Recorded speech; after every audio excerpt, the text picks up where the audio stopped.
Hi everyone. आज हम सीखेंगे importance of the maintaining intake output chart. हम पेशेंट्स को जब भी देखते हैं तभी हमें मोस्ट ऑफ द पेशेंट्स के जो भी रहते सीकेडी रहे या नॉर्मल पेशेंट्स रहे फीवर्स के अल्सो या कार्डियक पेशेंट्स रहे, तो हम जैसे वाइटल साइंस देखते हैं वैसे ही हमें पेशेंट्स के इनटेक एंड आउटपुट्स मेंटेन करना है उतना ज़रूरी होता है। बिकॉज जो पेशेंट्स ले रहा है वही एलिमिनेशन आउटसोर्स हो रहा है, नहीं हो रहा है, नहीं हो रहा है तो क्यों नहीं हो रहा है, इससे हमारा इनटेक आउटपुट चार्ट से बहुत हेल्प होती है डायग्नोस करने के लिए। सो आज का टॉपिक्स हमारा रहेगा importance of maintaining intake output chart. ये टॉपिक्स लेने का आज का मेरा पर्पस ये है कि most of the staffs freshers है, lots of nurses staffs are the freshers. Second is the most of staff don't know recording and reporting of methods. जो भी हम इनटेक आउटपुट चार्ट लिखते हैं तो उसका रिकॉर्डिंग कैसे करना है, they are not aware. Third is the staff not familiar with patients related legal written documentations materials. इसका मीनिंग ये है कि जो भी हम लिख रहे हैं patients related intake output chart या whichever is data we are maintaining, उसका रिलेशन लीगल रूट्स पे कैसे होता है उसके बारे में उनको पता नहीं होता है। So they are not serious to write the intake output chart. Fourth is the staff not aware importance of completion of patients intake output recording issues. Because most of the staff is the fresher, so they don't know कि इसका importance क्या होता है। मतलब उसके पीछे अगर हम लिख भी रहे हैं इनटेक आउटपुट चार्ट तो उसके ऊपर पेशेंट्स का इम्पैक्ट क्या हो सकता है। ओनली इनटेक आउटपुट चार्ट की वजह से पेशेंट्स के डिसीज कंडीशन हम कैसे सुधार सकते हैं इसके बारे में उनको डिटेल्स पता नहीं हो, इम्पोर्टेंस पता नहीं होती है। Fifth is the staff not known how to maintain intake output chart with the proper calculation only. इसमें क्या रहता है, जो भी हम आई फ्लूइड्स पेशेंट्स को लगा रहे हैं या जो भी ओरल फ्लूइड्स हम दे रहे हैं या ओरल इनटेक हम ले रहे हैं वो कितना वॉल्यूम्स में होना चाहिए, कितना वॉल्यूम्स पेशेंट लेता है, वो वॉल्यूम्स हम कैसे मेजर कर सकेंगे और वॉल्यूम्स किस तरह से हमें कैलकुलेशन होना चाहिए, इस बारे में दे आर नॉट अवेयर। सो आज के टॉपिक्स में हम importance of maintaining the intake output chart के साथ में हम ये सब चीज़ें सीखने वाले हैं। Let's go. फर्स्ट ये है कि why we keep track of intake output chart.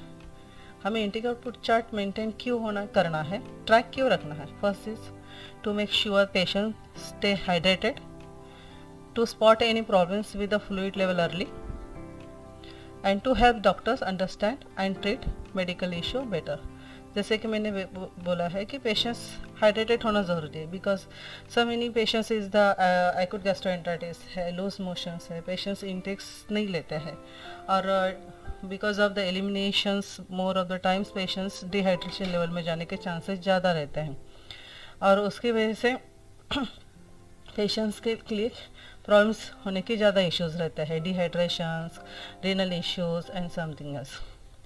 और इसकी वजह से हम जब ये चीज़ें हम बताते हैं पेशेंट्स के लिए intake output charts not tracking बराबर, मतलब पेशेंट्स के इनटेक आउटपुट चार्ट्स में जो भी वेरिएशंस रहते तो दैट इशू जल्दी से टैकल करके हमें पेशेंट्स के डायग्नोसिस पर ध्यान दे सकते हैं, उसको ट्रीट कर सकते हैं। आगे है पेशेंट्स के लिए aim of intake output charts. अभी एम क्या है, इनटेक आउटपुट चार्ट्स बना रहे हैं, इनटेक आउटपुट चार्ट्स लिख रहे हैं, इनटेक आउटपुट चार्ट्स रिकॉर्डिंग भी कर रहे हैं, बट उसके एम्स क्या होते हैं। तो उसके एम्स है accurately monitoring of the fluid balance, identify the trends and charge in patients hydration और डिहाइड्रेशन स्टेटस। जो भी पेशेंट्स का हाइड्रेशन रहता है, डिहाइड्रेशन रहता है, ये इनटेक आउटपुट चार्ट से हमें एक्यूरेटली आइडेंटिफाई हो जाता है। Assist in the diagnosis and managing the various medical conditions. जब भी आप इनटेक आउटपुट चार्ट मेंटेन रखते हो तो पेशेंट्स की जो भी ओरल इंटेक्स ले रहे हैं, एलिमिनेशन पेशेंट्स वाला है, इसकी ऊपर से हमें डायग्नोस करने में ईजी होता है। एग्जाम्पल, अगर एक हाथ की सीकेडी पेशेंट्स है और पेशेंट्स का क्रिएटिनिन हमें पता नहीं, बट पेशेंट्स यूरिन पास नहीं कर रहा है, इसका intake most of the time में हमारा 8 आवर्स में एटलीस्ट 1 या 2 टाइम्स होना चाहिए, बट वो पेशेंट्स का विद इन 8 to 10 आवर्स में यूरिन आउटपुट हुआ ही नहीं। That's indicated the patients CKD side में, otherwise in acute kidney injury. तो उसके हिसाब से हमें उसके ऊपर टैकल करना पड़ता है। तो इसके लिए assist the diagnosis and managing various medical condition, तो हमें अगर ऐसे कुछ observation findings intake output chart की वजह से मिलता है तो हम वो टैकल कर पाते हैं और उसके कंडीशन के हिसाब से उसका मेडिकेशंस दे जाते हैं। Ensure proper hydration of the patient, patients elimination में है या पेशेंट्स ओरल इंटेक्स नहीं ले रहा है तो पेशेंट्स के डिहाइड्रेशन चांसेस हो सकते हैं, हाइपोटेंशन हो सकता है, पेशेंट्स वेरियस बैड कंडीशन में जाने के चांसेस। तो इंश्योर प्रॉपर हाइड्रेशन होना जरूरी है। Detect early sign of the fluid imbalance, detect, तो इसका इम्बैलेंस हम इनटेक आउटपुट चार्ट मेंटेन करते हैं तो हमें पता चल जाता है कि पेशेंट आज ज़्यादा इनटेक लिया है तो आउटपुट कम है, अगर आउटपुट ज़्यादा है तो इनटेक कम है, तो हम इंश्योर कर पाते हैं कि समथिंग इज डिफरेंट। तो इसके लिए इनटेक आउटपुट चार्ट ज़्यादा ज़रूरी है। फैसिलिट effective communication among the health care teams members, जो भी इनटेक आउटपुट चार्ट हमारा मिलता है, patients drinking water, drinking juice, drink anything is liquids ले रहा है या खाना खा रहा है, वही एलिमिनेशन हो रहा है या नहीं हो रहा है, that is patients bowel open हुआ है, यूरिन पास हुआ है नहीं हुआ, इसके बारे में हम इफेक्टिव कम्युनिकेशंस हमारे जो टीम्स रहते हैं, कलीग्स रहते हैं, डॉक्टर्स रहे या कंसल्टेंट्स रहे या के सीनियर स्टाफ रहे, उससे कम्युनिकेशंस होना जरूरी है। Enhance the patient safety by preventing the complications related to fluid management. जैसे कि इनटेक आउटपुट चार्ट्स की वजह से क्या होता है, अगर आपके पेशेंट्स को रिस्ट्रिक्टेड फ्लूइड है और उसका रिस्ट्रिक्टेड फ्लूइड होते हुए आपने आई फ्लूइड्स अगर ऑर्डर आया और दिया तो आपकी इनटेक आउटपुट चार्ट से पता चल जाता है कि ये पेशेंट्स को रिस्ट्रिक्टेड फ्लूइड है, ये पेशेंट को ये तकलीफ थी, तो ये जो भी रहता है तो पेशेंट सेफ्टी साइड से कॉम्प्लिकेशंस प्रिवेंट करने में हेल्प होती है। तो आई होप कि आपको आज इसमें AIIMS of the intake output chart पता चली होगी। आगे बढ़ते हैं, नेक्स्ट रहेगा। तो अभी ये जो है इनटेक आउटपुट चार्ट, इसके बारे में आपको मैंने बता दिया कि उसके एम्स क्या होते हैं, उस क्यों करना चाहिए, उस why we need the intake output chart for the patients. तो अभी मोस्ट ऑफ द स्टाफ का क्या रहता है कि उनको ये इनटेक आउटपुट चार्ट लिखते हैं बट दे डोंट नो कि कैसे लिखना है और क्यों लिखना है। तो आज हम इसमें वही ऑल द चीज़ें सीखेंगे। तो इसके तौर पे मैंने एग्जाम्पल के तौर पे कुछ टेबल्स बनाए हुए हैं। तो आज हम इसमें देखेंगे कि difference between the right and wrong maintaining of the intake output chart. अभी देखो इसमें आई फ्लूइड्स है, ओरल इंटेक्स लिया है और आउटपुट्स लिया है मैंने। This is the normal intake output chart and this is the abdominal intake output chart. अभी इसमें हमने लिया है बैलेंस आई फ्लूइड्स। मैंने बैलेंस क्यों लिया है, because we are maintaining 24 hours data. तो प्रीवियसली समझो आज मेरा 25th है, तो इस तरह 24 का जो डाटा आएगा तो 6 to मॉर्निंग 7 o'clock आएगा। तो 7 o'clock अगर तुम्हारा अगर 5 o'clock का अगर आई फ्लूइड्स लगाया हुआ है, जो ये है, अगर वो आई फ्लूइड्स सबका 5 o'clock को लगा है तो 7 o'clock तक आपका आई फ्लूइड जाएगा 80 ml के हिसाब से 160। तो बचा कितना है 240। बट ये 500 में प्रीवियस डे में नहीं लूंगी क्योंकि मैंने वहां पर लगाया। ये बहुत सारे स्टाफ नर्सेज जो रहते हैं मिस करते हैं, वो टोटल काउंटिंग में वेरिएशंस का डिस्ट्रीब्यूट नहीं कर पाते हैं। सो यही ऑब्जर्वेशन मेरा और यही कहना था कि और टीच आपको सिखाने का बारे में यही इम्पोर्टेंस थे कि आप जब भी ऐसे कुछ आई फ्लूइड्स वगैरह ये करते हो तो आपको वो वॉल्यूम उतना वॉल्यूम उस साइड में लेना है। तो अगर 24 आवर्स में अगर मैंने 24 को अगर मॉर्निंग 5 o'clock का मैंने लगा तो 5, 6, 7 इसमें 2 आवर्स हो जाता है। 2 आवर्स में आपका 160 फ्लूइड जाता है। तो 8 o'clock से अगर आपका आ रहा है आप हैंड ओवर लेने के बाद में, तो आपका बैलेंस फ्लूइड आपके नेक्स्ट 4 डेज में आना चाहिए, दैट इज 25। और वहाँ पर आपका इंडिकेट भी होना चाहिए रिटर्न में कि balance this is fluid I got it, that is 240 ml। और उसके आगे फिर 1 आवर में आपका 80 ml per hour, 80 ml per hour आपका कैलकुलेशन होना है। अभी इसमें भी क्या है, आपका पेशेंट्स कहीं पर सीटी स्कैन के लिए जा रहा है या सोनोग्राफी के लिए जा रहा है, तो यहाँ पर पेशेंट्स के आउटपुट्स मिसिंग हो रहे हैं, दैट इज उतने आवर्स में पेशेंट्स का इनटेक आउटपुट मतलब वो जाएगा नहीं फ्लूइड। तो उस पॉइंट ऑफ में क्या है, तो आपको वहाँ पर सिर्फ 80 ml पर आवर, 80 ml पर लिख के नहीं जाना है, आपको वो पॉइंट पे आपको ब्लैंक छोड़ना पड़ेगा और आपको आपके नर्सेस नोट में आपको हाईलाइट करना पड़ेगा so and so because of the patients when to this procedure. तो ये आईवी फ्लूइड्स यहाँ पर नहीं गया है, अदरवाइज कुछ आपको इंजेक्शन देने रहेंगे पेशेंट्स के लिए, तो उस टाइम तक वो आईवी फ्लूइड्स नहीं दिया रहेगा आपने। तो उस तरीके से आपके पास वो पूरा डिटेल्स होना जरूरी है। ओरल इंटेक देखा जाएगा तो आपके मॉर्निंग में 7 o'clock में टी आता है, मिल्क आता है, दैट इज कोई स्टाफ इसमें बहुत कंफ्यूज रहते हैं कि 100 ml कितना होता है, 250 कितना होता है, 50 कितना होता है। लेट्स हम आगे ही इस बारे में बात करेंगे ही। तो अभी इसमें हमारा जो ग्लास आता है टी कप का वो 100 ml का रहता है, मिल्क का 100 ml का रहता है। वाटर जो रहता है अपना स्टील ग्लास उसमें 150 ml वाटर, क्योंकि पेशेंट तो पूरा नहीं ले पाता है, तो 150 ml वाटर, 100 ml वाटर, ऐसे दिस मच। और पेशेंट लंच ले रहा है, लंच के साथ में पानी ले रहा है, तो मोस्ट ऑफ स्टाफ इसमें क्या करते हैं कि 1 से 200 ml, 100 ml ऐसे लिखते हैं, but they are not asked to patient. आपको पेशेंट को पूछना है कि आपने कितना लिया। आप 1 लीटर का जग भर के पेशेंट्स के पास में दे रहे हो, आप उससे भी पता कर सकते हो कि पेशेंट्स ने कितना वाटर इनटेक लिया हुआ है, इसे भी आप टैकल कर सकते हो। और आउटपुट पेशेंट्स का जो अगर नॉर्मल पेशेंट्स है तो मेजर होना जरूरी है, अगर एबनॉर्मल है तो कैथेटर्स है तो कैथेटर एटलीस्ट 8 आवर्स में 2 टाइम्स तो एटलीस्ट खाली होना जरूरी है। बिकॉज अगर 2 टाइम्स खाली करते हो तो 4-4 घंटे के इसमें आपको पता चलता है कि पेशेंट्स का इनटेक और आउटपुट बराबर हुआ है कि नहीं, अदरवाइज ये वाले सब चीजें मिस होने के चांसेस ज्यादा रहते हैं। अभी ये चार्ट में देखो, इसमें स्टाफ ने continuous 80 ml per hour, 80 ml per hour, 80 ml per hour, 80 ml पर ऐसा सब लिख के रखा है। बट यहाँ पर शुरू जो हुआ है उसका खोज भी नहीं, प्रीवियस कितना फ्लूइड गया है, अभी फ्लूइड कितना मिला है, या नया पॉइंट लगाया है, इस बारे में कुछ भी इंफॉर्मेशन नहीं है चार्ट में।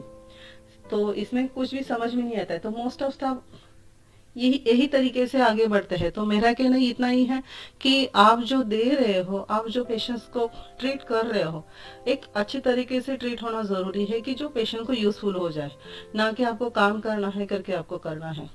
तो इसमें अगर देखेंगे तो इसमें कुछ भी आपको कैलकुलेशन समझ में नहीं आएगा, शायद ये फ्लूइड गया भी रहेगा, नहीं भी गया रहेगा, बट ओनली आप डॉक्यूमेंटेशन करते जाओगे तो नोट वैल्यू, तो आपके ही ड्यूटी में ही पेशेंट डिटोरेट भी हो जाएगा तो भी आपको पता नहीं चलेगा।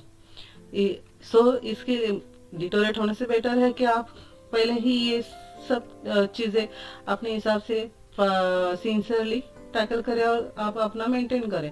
यही आज का टॉपिक का पर्पस है कि आप ये इनटेक आउटपुट चार्ट क्यों रखना है, किस लिए रखना है और कैसे रखना है, क्यों मेंटेन करना है, किस लिए मेंटेन करना है, और उसका पेशेंट्स के लिए प्रिवेंटिव एक्शन से कैसे यूज होता है, ये आज हम बात कर रहे हैं एक्चुअली। तो ये ओरल इंटेक में भी देखो, T 50 ml, milk 100 ml, lunch 100 ml।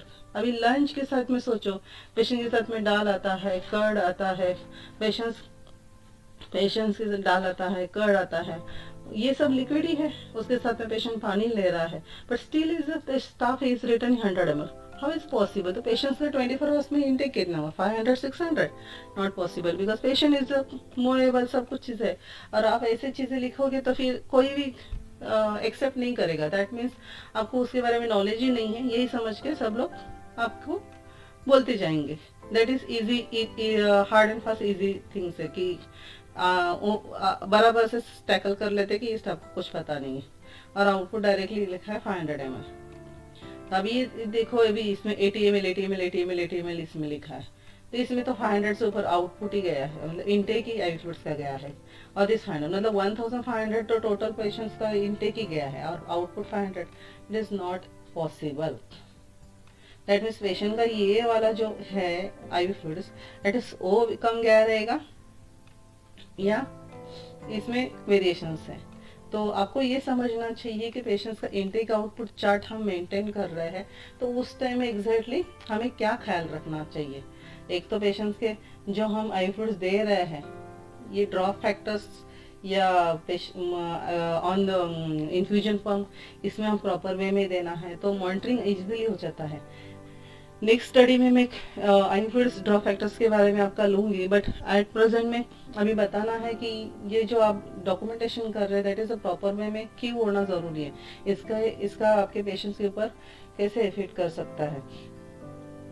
आई होप कि आपको ये intake output right and wrong वाला समझ में आया होगा। अभी आगे बढ़ते हैं कि केस एग्जाम्पल के तौर पे। अभी एक एग्जाम्पल हम लेते हैं, 2-3 एग्जाम्पल देख लेते हैं। First example is acute kidney injury to AKD, that is acute kidney disease और CKD chronic kidney disease।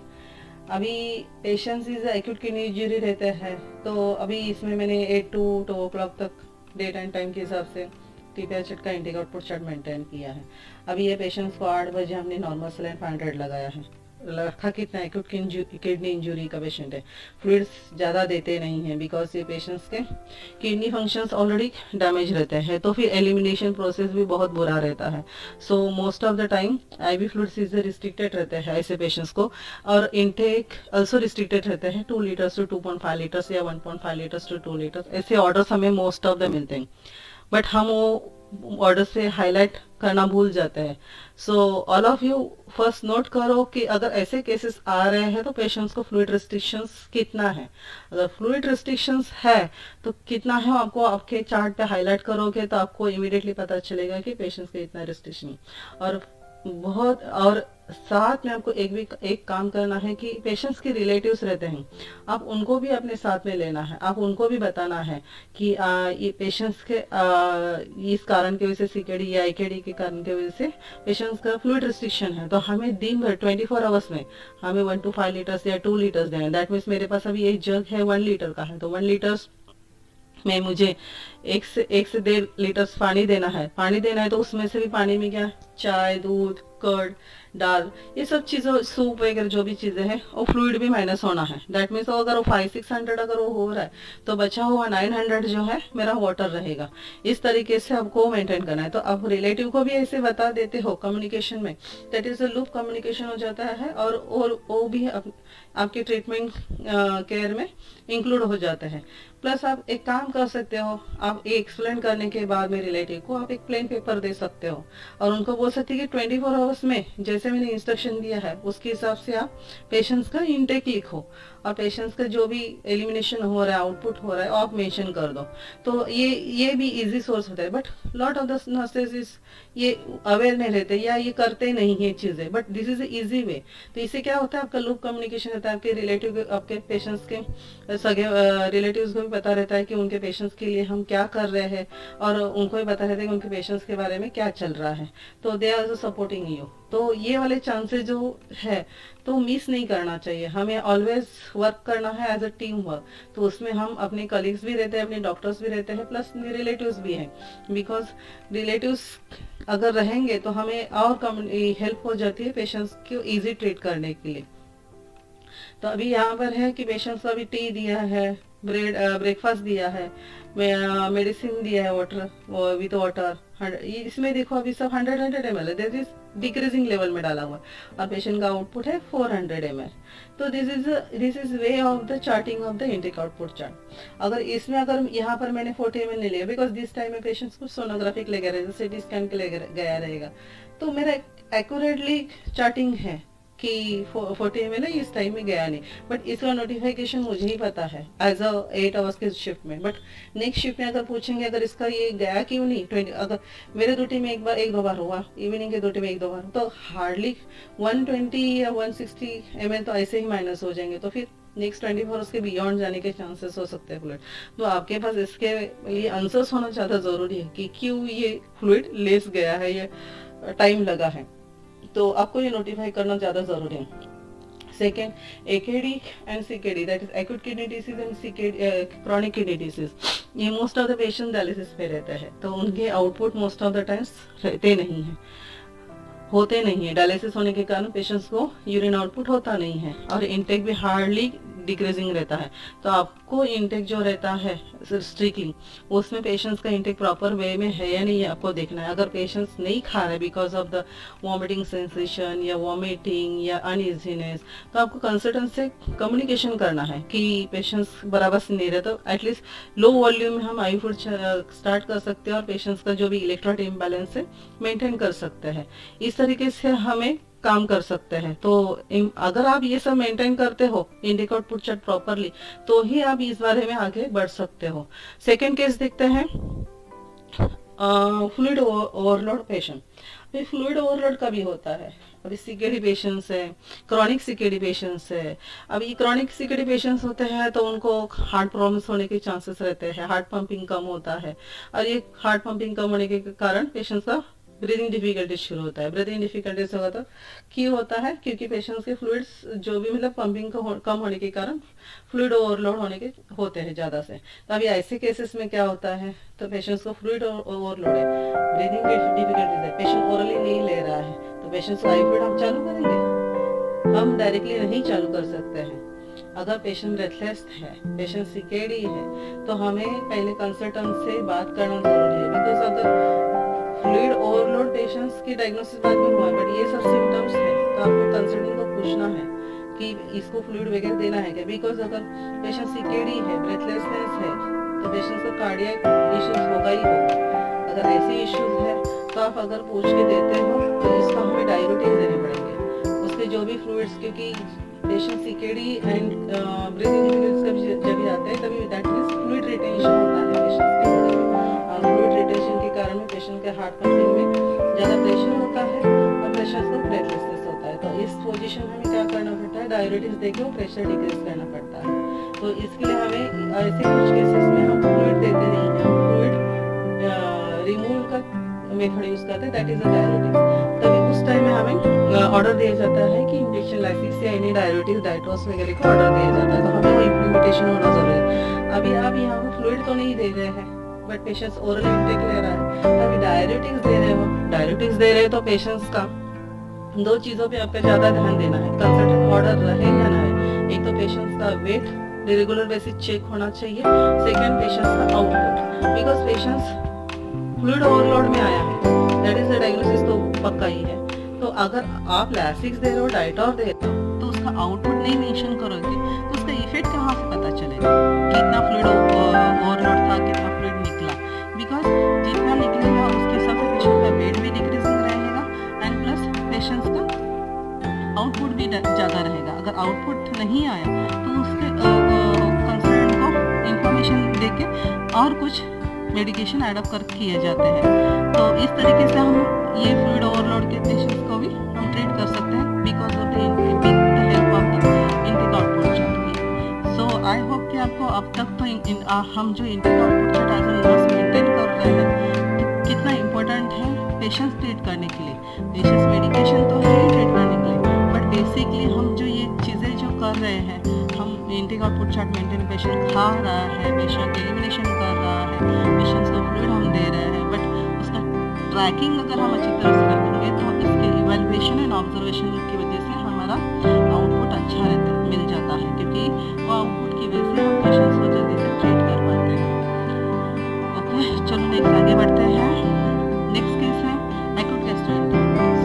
अभी ये आप तो बोलोगे एक्यूट गैस्ट्रोएंटेराइटिस ये पेशेंट तो कुछ खाया पिया इसकी वजह से लूज मोशन लेके, बराबर है, बट लूज मोशन जब भी पेशेंट्स आते हैं तो लॉट ऑफ पेशेंट्स हाइपोटेंशंस में जाने के ज़्यादा चांसेस हैं। क्यों? तो because of that patients loose motions की वजह से कुछ खाता नहीं है, पीता नहीं है। पेशेंट्स को लूज मोशन से वॉमिटिंग रहेगा तो और अलग बात है, उसमें तो और ही पेशेंट्स डाउन अप रहता है और पेशेंट्स ओरल में कुछ भी नहीं ले पाता है। तो फिर इसमें क्या होता है, बोले एलिमिनेशन एलिमिनेशन एलिमिनेशन, हम ऊपर से कुछ भी नहीं देंगे, पेशेंट्स का डाउनवर्ड पेशेंट्स के बीपी फॉल होते हैं, पेशेंट्स का बैड कंडीशन शुरू होता है, उसका एक्यूट किडनी इंजरी साइड से शुरू होता है, दैट इज किडनी फंक्शन में डैमेज होने के चांस होते हैं, क्रिएटिनिन राइजिंग होता है, तो अलग ऑर्गन्स इफेक्ट होने के लिए शुरू हो जाते हैं। तो अभी अवॉइड कैसे पेशेंट एक्यूट गैस्ट्रोएंटेरिटिस का आया हुआ है आपके पास, तो पेशेंट्स को अगर पेशेंट्स को कोमॉर्बिडिटीज जैसे डायबिटीज हाइपरटेंशन नहीं है तो आप इजीली इलेक्ट्रोलाइट पाउडर्स 1 लीटर्स का बना के पेशेंट्स को ईच एंड एवरी डायरिया के बाद में 200 ml पेशेंट्स को दे के वो मेंटेन कर सकते हो, प्लस आईवी फ्लूइड से हो सकता है। एडिशनल पेशेंट्स अगर डीएम है तो आपको पेशेंट्स को आईवी फ्लूइड्स जो भी है कंसल्टेंट बता रहा है 80 ml 60 ml वो देख बराबर से मेंटेन करके उसका डिहाइड्रेशन क्लियर करना है। प्लस पेशेंट्स का इलेक्ट्रॉल पाउडर दे सकते हो, बट इतना से 200 ml में नहीं देना है, लिमिटेड में देना है। अदरवाइज इलेक्ट्रॉल का ज़रूरत है, only water is okay patient के लिए, बट आपको वो देना ज़रूरी है पेशेंट को, बिकॉज जितना भी फ्लूइड बॉडी से बाहर जा रहा है उतना फ्लूइड इन भी होना ज़रूरी है। अदरवाइज पेशेंट का इलेक्ट्रोलाइट इम्बैलेंस होकर पेशेंट्स हाइपोटेंशन में जाने के चांसेस है, AKI में जाने के चांसेस रहते हैं। अभी यहाँ पर देखो जो मैंने है RL 500 लगाया है, अब यहाँ RL 500 100 ml 100 ml जा रहा है, यहाँ पर 100 ml फिनिश हो गया, दैट इज़ 500 पूरा फिनिश हो गया। यहाँ पर मैंने सेकेंड पॉइंट लगाया DNS का, क्योंकि ये फिनिश हो गया 1 PM को, और वहाँ से फिर 100 ml 100, दिस इज़ राइट, बराबर से ये डॉक्यूमेंटेशन मेरा है और मुझे बता रहा है कि मैंने बराबर से दिया है। और यहाँ पर water 200 ml, T 100 ml, breakfast 200 ml with water. यहाँ पर मोस्ट ऑफ द स्टाफ क्या करते हैं, ये जो है टी या ब्रेकफास्ट इसमें जो पानी रहता है वो 100 ml ही डालते हैं, तो इसकी वजह से क्या है इनटेक कम होता है। आप समझो ना, आप जब भी आप चाय ले रहे हो या ब्रेकफास्ट कर रहे हो या खाना खा रहे हो तो उसके बीच में आप पानी लेते हो, कितनी बार लेते हो? According that only patients should be take. अब ये पेशेंट थोड़ा सा इम्बैलेंस है बिकॉज एक्यूट गैस्ट्रोएंटेरिटिस, तो हमें इनकरेज करना है कि उसको ओरल इंटेक ज़्यादा ले ले, तो वो ओरल इंटेक नहीं ले रहा तो हमें इनकरेजिंग ज़्यादा करना है। पेशेंट को वॉमिटिंग है तो एंटी इमेटिक दे के पेशेंट्स को ओरल इंटेक नॉर्मल रूट में लाना ज़रूरी है। ये सब चीज़ें देखने का काम हमारे ही है। अगर हम ये देखेंगे और वो डॉक्यूमेंटेशन करेंगे तो हमें ईजी होता है कि पेशेंट का इम्प्रूवमेंट किस तरीके से जा रहा है। यहाँ पर पेशेंट्स का हमने लूज मोशंस 2 टाइम्स लिखा है, आउटपुट लिखा है, लूज मोशन 2 टाइम्स लिखा है, 400 ml प्लस लूज मोशन है, urine output and loose motion. अब इसमें हमें पता चल रहा है कि कितनी बार लूज मोशन हुआ है। यहाँ पर 2 टाइम्स, यहाँ पर 2 टाइम्स, यहाँ पर 1 time, that is 6 times loose motion हुआ है और 700 आउटपुट हुआ है, 700 एंड प्लस ये है 900। तो एज पर दिस डाटा, ये intake and this output, this is enough, मतलब ये पेशेंट्स का intake and output is matching है, बिकॉज इसमें पेशेंट डिहाइड्रेशन के जाने का भी चांसेस नहीं है, इलेक्ट्रोलाइट इम्बैलेंस होने के भी चांसेस नहीं है। इस तरीके से हमें पेशेंट्स को टैकल करना है, पेशेंट्स को संभालना है उस पोजीशन में। बट हम क्या करते हैं, पेशेंट सोनोग्राफी में गया, आईवी फ्लूइड डिस्कनेक्ट किया, फिर आने के बाद में हम पेशेंट्स का डिस्कनेक्ट वाला जो आईवी फ्लूइड्स रहेगा लगाना भूल जाते। ऐसे नहीं करना है, बिकॉज वो जो 1 आवर्स आप जो मिसिंग कर देते तो उसमें 1 घंटा जा रहा है, 2 घंटा जा रहा है, आपको भी पता नहीं चलता है। तो जैसे पेशेंट रिसीव हो रहा है इमीडिएटली पेशेंट्स को ये आईवी फ्लूइड्स वगैरह लगाना ज़रूरी है। ओरल इनटेक के लिए आपको पेशेंट को इनकरेज करना ज़रूरी है। रिलेटिव्स को भी अगर आप डिटेल्स बता देते हो कि पेशेंट्स को क्यों इनटेक देना ज़रूरी है, they also part of the treatment का हो सकता है। उनको बताना है 1-1 घंटे में आप दे दो कितना ले रहे हैं, अगर ज़्यादा नहीं ले रहे हैं तो 200 की जगह पे 100 ml करो, 100 की जगह 50 ml करो, बट देना ज़रूरी है। उतना आपको रिलेटिव को बताना आना ज़रूरी है। इतना आप अगर सीरियसली बताओगे तो रिलेटिव ऑल्सो थिंकिंग कि this is a serious matter, और वो भी इसमें इंक्लूड अच्छी तरह से हो जाते हैं। और पेशेंट तो ना ही बोलेगा, पेशेंट को कंडीशन ठीक नहीं, उसको एंग्जाइटी है, एलिमिनेशन, पेशेंट को ओरल लेने के बाद में एलिमिनेशन हो रहा है, लूज मोशन हो रहा है, तो इस थिंकिंग कि डायरेक्टली मैं लूँगा तो कुछ हो जाएगा। बट आपको समझाना आना चाहिए कि ये से डायरेक्टली नहीं होता है, बट आप नहीं लोगे तो आपका ज़्यादा इश्यूज होने के चांसेस है। तो ये सब समझाने के लिए आपको आना चाहिए, आप उनको समझाना चाहिए, और आपका इंटेक आउटपुट चार्ट जो भी है इस प्रॉपर वे में चार्टिंग होना ज़रूरी है। अगर इसमें अगर आप चार्टिंग बराबर नहीं करोगे तो आप पेशेंट्स का ट्रीटमेंट ही फेल कर रहे हैं।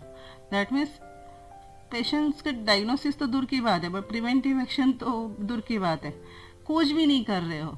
सो आई होप कि आपको अंडरस्टैंड हुआ रहेगा कि इंटेक आउटपुट चार्ट क्यों मेंटेन करना ज़्यादा ज़रूरी है, इतना इम्पोर्टेंस इस चार्ट में रहता है। और वो चार्ट हम मेंटेन करते हैं सिर्फ हमारे एक इनटेक आउटपुट चार्ट की वजह से पेशेंट्स का पेशेंट की कंडीशंस, पेशेंट का डायग्नोसिस, पेशेंट के preventive action, all this manage होने के चांसेस ज़्यादा होते हैं। So be careful and I please do it proper way. आगे बढ़ते हैं। अभी मैंने जैसे बोला था कि 100 ml कैसे देना है, 200 कितना होता है, 50 ml कितना होता है। Most of the staff not aware कि ये कितना होता है, हमें 100 ml क्यों लिखना है, कैसे कैलकुलेट करना है, 200 ml कैसे कैलकुलेट करना है, 1 ग्लास कितना होता है, हाफ ग्लास कितना होता है। तो ये बहुत सारे क्वेश्चंस स्टाफ के रहते, कन्फ्यूजन्स रहता है। क्वेश्चंस तो छोड़ो, कन्फ्यूजन्स रहते, तो उनको इस बारे में नॉलेज नहीं रहता है। तो फिर अभी मैं वही बता रही हूँ कि जो भी है नहीं पता है तो इसके बारे में आज मैं आपको ये बता दे रही हूँ कि how to measure 1 glass of water. आप जो पेशेंट को जो ग्लास यूज़ करते हो वो कैसे मेजर होता है। एक glass water is the 8 ounce. आप जो डुफालेक का जो बॉटल दिखा रहेगा तो उसमें 30 ml का एक ये रहता है, आउंस वाला कैप रहता है जिसमें हम मेजर करके पेशेंट को डुफालेक देते हैं। तो that is 1 glass of 1 ounce, that is 30 ml। तो 1 ग्लास ऑफ वाटर के कितना आउंस रहता है, 8 आउंस। तो 1 आउंस इज 30 ml, तो 8 आउंस कितना हुआ, 240 ml। That is 1 glass of water hardly 240 ml। तो अगर मेजर किया जाएगा तो 240 ml आता है। तो डिपेंड ऑन ग्लासेस के ऊपर रहता है, अप डाउन होने की चांसेस, बट हार्डली 200 टू 240 के बीच में ही रहता है। तो छोटा रहेगा तो 200, 210, 220, 240 इस रेंज में। मोस्ट ऑफ द ग्लासेस 240 इसमें रहते हैं। तो आपका इंटेक उसके हिसाब से होना जरूरी है। आप अगर पेशेंट को पूछोगे आप कितने ग्लास पानी पिया होता है, 1 ग्लास पानी पिया, 2 ग्लास पानी पिया, 3 ग्लास पानी पिया, तो 1 लीटर जार जग भी तो है पेशेंट के पास, आप वो भी क्रॉस चेक कर सकते हो। उसके हिसाब से आप इंटेक मेंटेन कर सकते हो।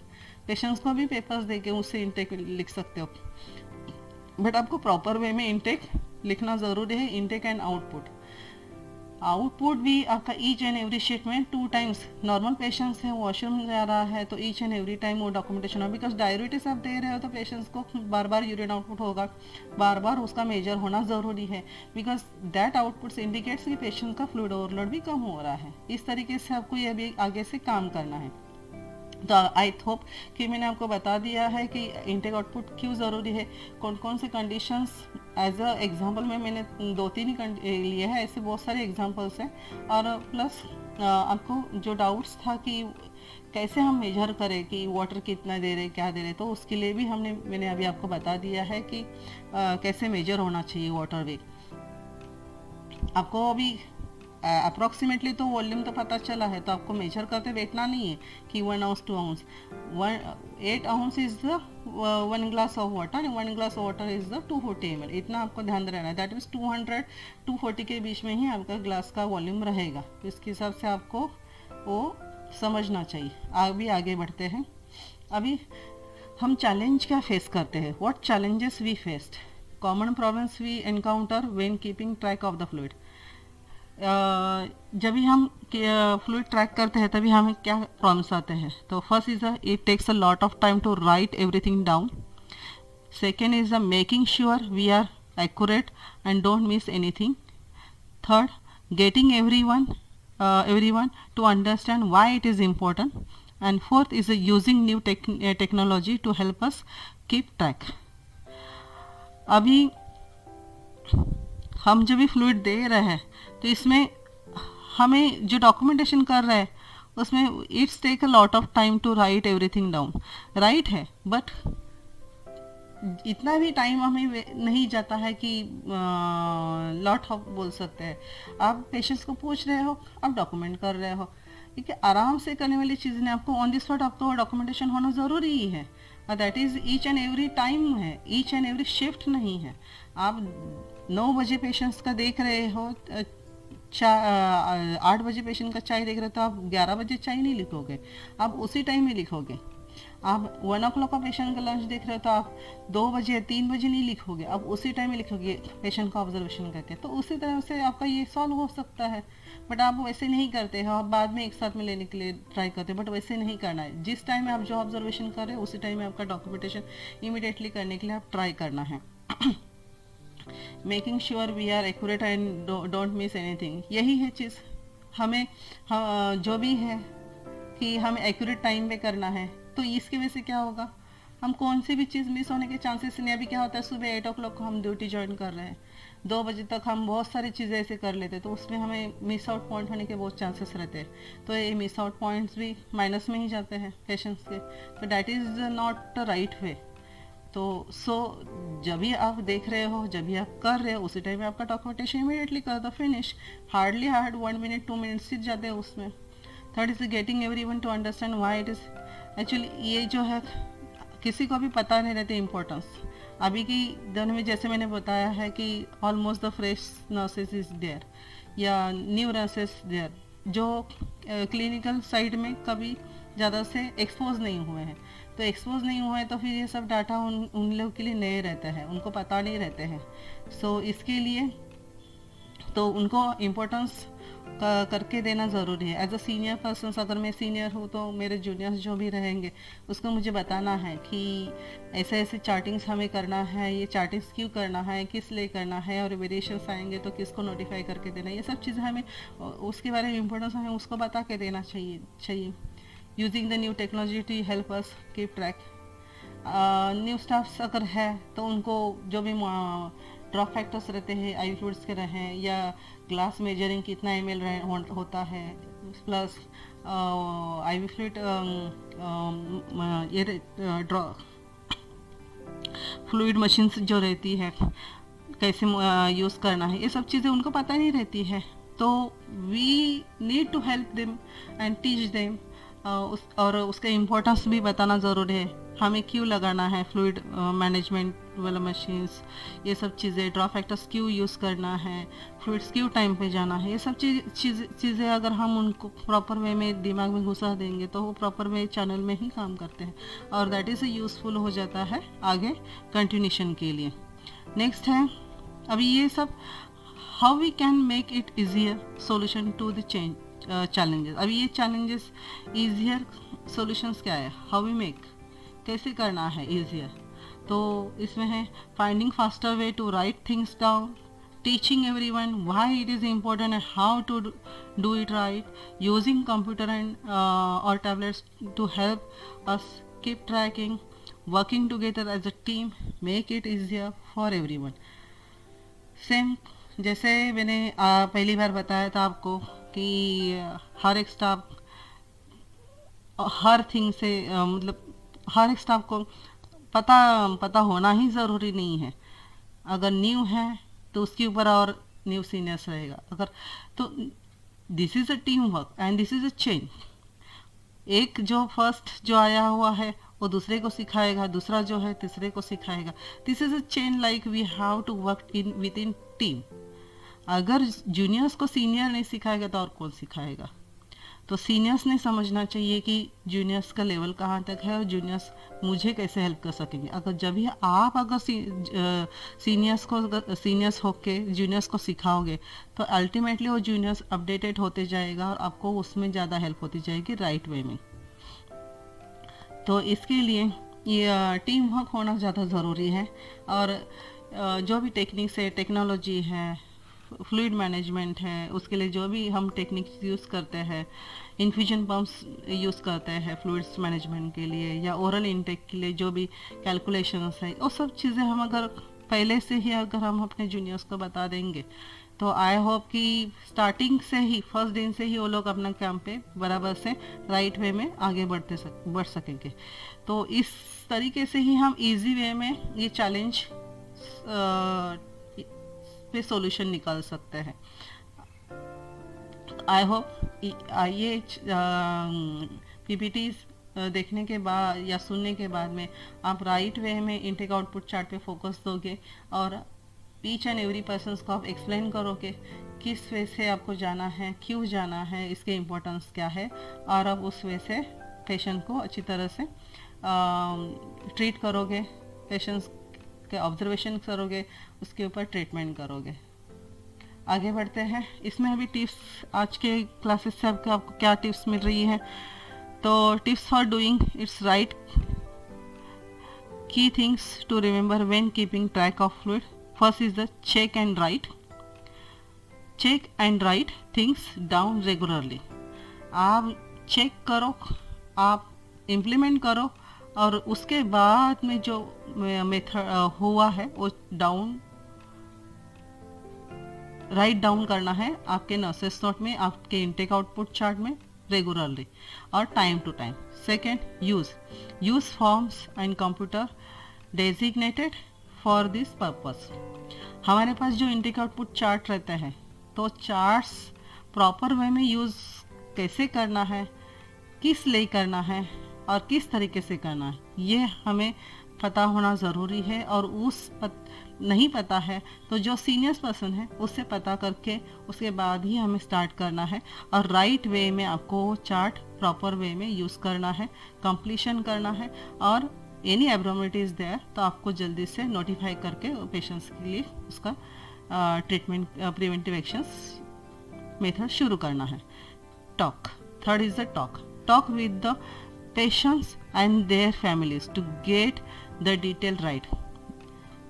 आप रिलेटिव से, पेशेंट के रिलेटिव से बात करना है, पेशेंट्स के कंडीशंस के बारे में रहे, या पेशेंट्स के इनटेक आउटपुट चार्ट आपका है, तो जैसे मैंने बताया है आप रिलेटिव को बताओ 2 to 2 litres patient 2 to 2.5 litres patient का टोटल इनटेक रिस्ट्रिक्शन है, तो हमें इतना मेंटेन करना है। 1 लीटर्स का जग है तो उसमें से आपको ये फ्लूइड इतना माइनस होना है। अगर आप ऐसे इस तरीके से अगर पेशेंट से रिलेटिव से बात करोगे तो अल्टीमेटली दे आल्सो अवेयर कि मुझे पेशेंट्स को फ्लूइड ज़्यादा नहीं देना है, तो they also notify in their paper and they give it to proper way also. तो आपको कम्युनिकेशंस विथ रिलेटिव भी होना है, आपके सीनियर स्टाफ से भी होना है, आपके डॉक्टर से भी होना है। Fourth is the keep learning and practicing to get better at. हमें क्या करना है, हमारा लर्निंग करते रहना है, प्रैक्टिस करते रहनी है। भले ना आए, भले कुछ समझ में ना आए, बट हमें लर्न करते रहना है, प्रैक्टिस करते रहना है, और हम कैसे बेटर होते जाए हर एक चीज़ में, हर एक फील्ड में, हर एक थिंग्स में, जो हमारे पेशेंट्स को जल्दी से जल्दी रिकवर कर पाए, उसके ऊपर हमारा टारगेट ज़्यादा से ज़्यादा होना है। तो इसके ऊपर हमें ज़्यादा ध्यान देना है। आई होप कि टिप्स भी आपको समझ में आए। That is the one is the check and write, use, talk and keep. Next, best practices highlighted best practices, that is highlight best practice for maintaining the intake output charts। कौन से? First is the regular monitoring and documentation, use of standardized form and return system, collaboration with the patients and families, and ongoing educations emphasizes the importance of the maintaining intake output charts for the optimal patients care and safety.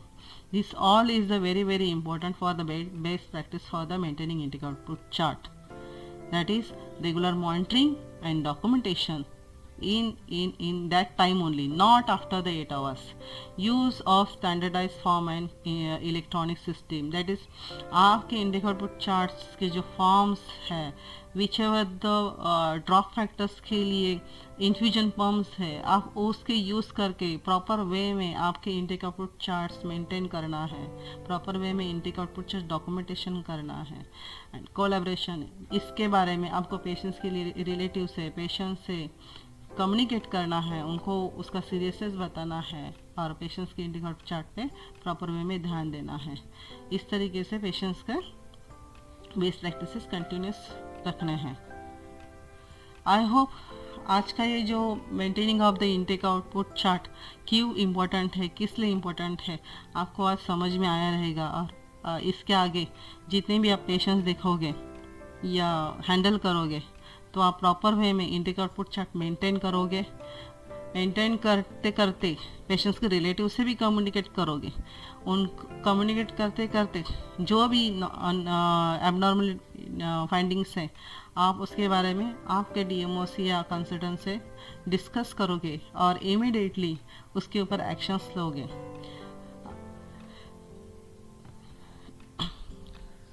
Okay, तो this much आज के topics में था। I hope आपको all this points is understand हो चुके हैं। Thank you very much.